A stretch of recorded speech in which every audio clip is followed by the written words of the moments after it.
wabarakatuh. Di video kali ini saya akan menjelaskan mengenai sistem reproduksi pada ikan. Organ reproduksi pada ikan adalah ikan yang melakukan reproduksi secara eksternal. Dalam melakukannya, ikan jantan dan ikan betina akan saling mendekat. Lalu ikan betina akan mengeluarkan telur. Kemudian, ikan jantan akan mengeluarkan spermanya. Sperma dan telur akan bercampur di dalam air, yang disebut dengan oviparus. Selanjutnya, fungsi reproduksi pada ikan pada dasarnya merupakan bagian dari sistem reproduksi yang terdiri dari komponen kelenjar kelamin atau gonad, di mana pada ikan betina disebut ovarium, sedang pada jantan disebut testis beserta salurannya. Pada prinsipnya, seksualitas pada ikan terdiri dari dua jenis kelamin, yaitu jantan dan betina. Ikan jantan adalah ikan yang mempunyai organ penghasil sperma, sedangkan ikan betina adalah ikan yang mempunyai organ penghasil telur. Sifat seksual primer pada ikan ditandai dengan adanya organ yang secara langsung berhubungan dengan proses reproduksi, yaitu ovarium dan pembuluhnya pada ikan betina, dan testis dengan pembuluhnya pada ikan jantan. Sifat seksual sekunder ialah tanda-tanda luar yang dapat dipakai untuk membedakan ikan jantan dan ikan betina. Yang pertama, ovarium. Pada kelompok Teleostei terdapat sepasang ovarium yang memanjang dan kompak. Ovarium terdiri dari oogonia dan jaringan penunjang atau stoma. Mereka tergantung pada bagian atas rongga tubuh dengan perantaran mesofaria di bawah atau di samping gelembung renang. Jika ada, ukuran dan perkembangannya pada rongga tubuh bervariasi dengan tingkat kematangannya. Pada keadaan matang, ovarium bisa mencapai 70% dari berat tubuhnya. Pada ovarium terdapat oosit pada berbagai stadia tergantung pada tipe reproduksinya. Tipe reproduksi dibagi menjadi: pertama, tipe sinkronisasi total di mana oosit berkembang pada stadia yang sama. Tipe ini biasanya terdapat pada spesies ikan yang memijah hanya sekali dalam setahun. Kedua, tipe sinkronisasi kelompok dengan dua stadia, yaitu oosit besar yang matang. Di samping itu ada oosit yang sangat kecil tanpa kuning telur. Dan yang ketiga, tipe asinkronisasi di mana ovarium terdiri dari berbagai tingkat stadia oosit. Selanjutnya yang kedua, testes. Testes atau gonad jantan bersifat internal dan bentuknya longitudinal, pada umumnya berpasangan. Lamprey dan hagfish mempunyai testes tunggal. Pada Chodirches seringkali gonad yang satu lebih besar daripada yang lainnya. Testes ini bergantung pada bagian atas rongga tubuh dengan perantaran mesorchium di bawah atau di samping gelembung gas. Jika ada, mereka tersusun dari folikel tempat spermatozoa berkembang. Ukuran dan warna gonad bervariasi tergantung pada tingkat kematangannya. Dengan berat bisa mencapai 12% atau lebih dari bobot tubuhnya. Kebanyakan testes berwarna putih kekuningan dan halus. Pembentukan spermatozoa dari spermatid di dalam testes disebut spermatogenesis. Proses ini meliputi proliferasi spermatogenia melalui pembelahan mitosis yang berulang dan tumbuh membentuk spermatosite primer, kemudian melalui pembelahan reduksi atau meiosis membentuk spermatosite sekunder.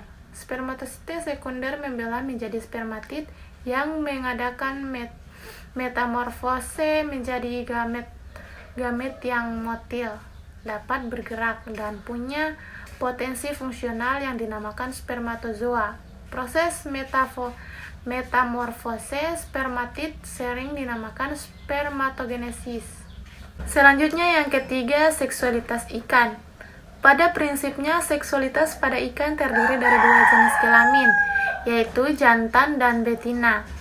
Ikan jantan adalah ikan yang mempunyai organ penghasil sperma, Sedangkan ikan betina ikan yang mempunyai organ penghasil telur. Selanjutnya di sini ada hermaphroditisme. Ikan hermaprodit mempunyai baik jaringan ovarium maupun jaringan testis yang sering dijumpai dalam beberapa famili ikan. Kedua jaringan tersebut terdapat dalam satu organ dan letaknya seperti letak gonad yang terdapat pada individu normal. Lanjut, A. Hermaprodit sinkroni atau simultaneous. Apabila dalam gonad individu terdapat sel kelamin betina dan sel kelamin jantan yang dapat masuk bersama-sama dan siap untuk dikeluarkan. Yang kedua, hermaprodit protandri. Ikan yang di dalam tubuhnya mempunyai gonad yang mengadakan proses diferensiasi dari fase jantan ke fase betina. Selanjutnya ada gonokorisme.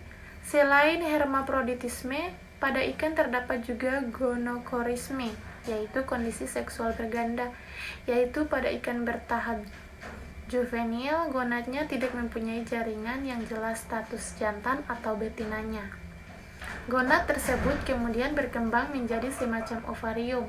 Setelah itu, setelah dari individu ikan-ikan itu gonadnya menjadi ovarium, atau menjadi ikan betina, dan setengahnya lagi menjadi testis, menjadi ikan jantan. Selanjutnya yang terakhir, sifat seksual primer dan sekunder.